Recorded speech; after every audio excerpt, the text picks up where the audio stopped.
Yes, so I started off with this wet material, and I immediately stored it in a minus 20 freezer. It is possible to process the grain in a number of ways in order to start working with the components and preserve what's there.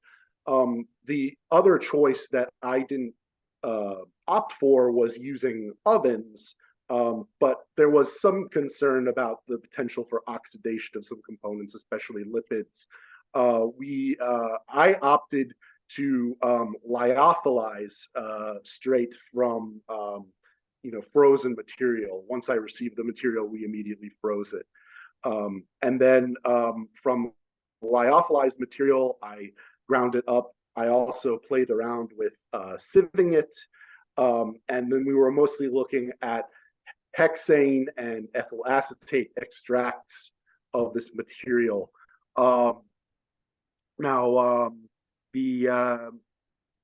We were mostly finding in the extracts, mainly linoleic acid with a very minor stearic acid peat, and also palmitic acid as the second main component.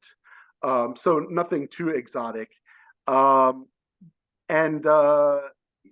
Variously to start off, we were using accelerated solvent extraction to explore this with different sieve sifted fractions, but we also later just extracted in bulk and used large separatory funnels and Buchner funnels, etc., sintered funnels.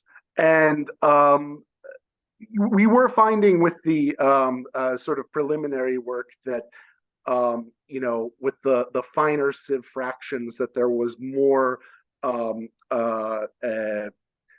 fatty components coming out, that basically the effectiveness was improved in terms of extraction, although that seems to be related mainly just to the surface area rather than actually having anything to do with increased amount of fatty material from the mechanical. Léo! Ça va? Tu m'énerves là, il faut que je fasse les trucs comme ça. Tu dis un truc et je suis pas à tes ordres, d'accord? Je suis pas à tes ordres. Je suis pas à ta disposition non plus, donc ça suffit. Arrête de faire ta princesse là, qui décide de. Okay. No, never mind. Once basically the processing and extraction phase of this research was done, I tried to apply that preliminarily to some microbiology. I basically just used a basic colorimetric bioassay.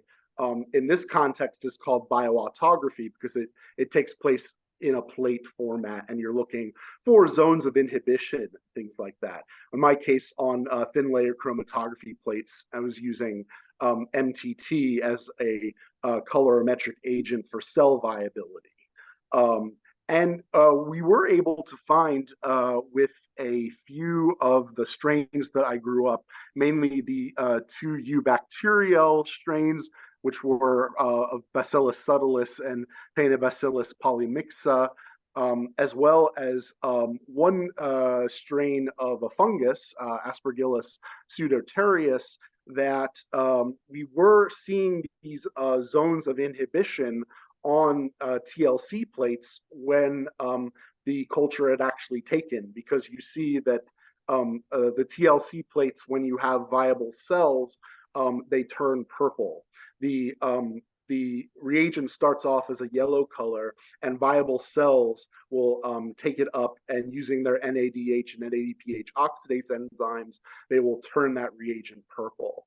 So you could see these minor spots corresponding to fatty acids and acylglycerols on the TLC plates, where there was inhibition. However, that should be confirmed with other bioassays, because it could also just mean that selectively at these areas, you actually have an anti-adhesive activity, which is interesting to me as well from the perspective of archaeological science, because I've read a lot, and certainly in the context of various research projects I've been involved in, either you have resonated coatings on the interiors of wine storage vessels, for instance, or also on the exteriors and or interiors of vessels.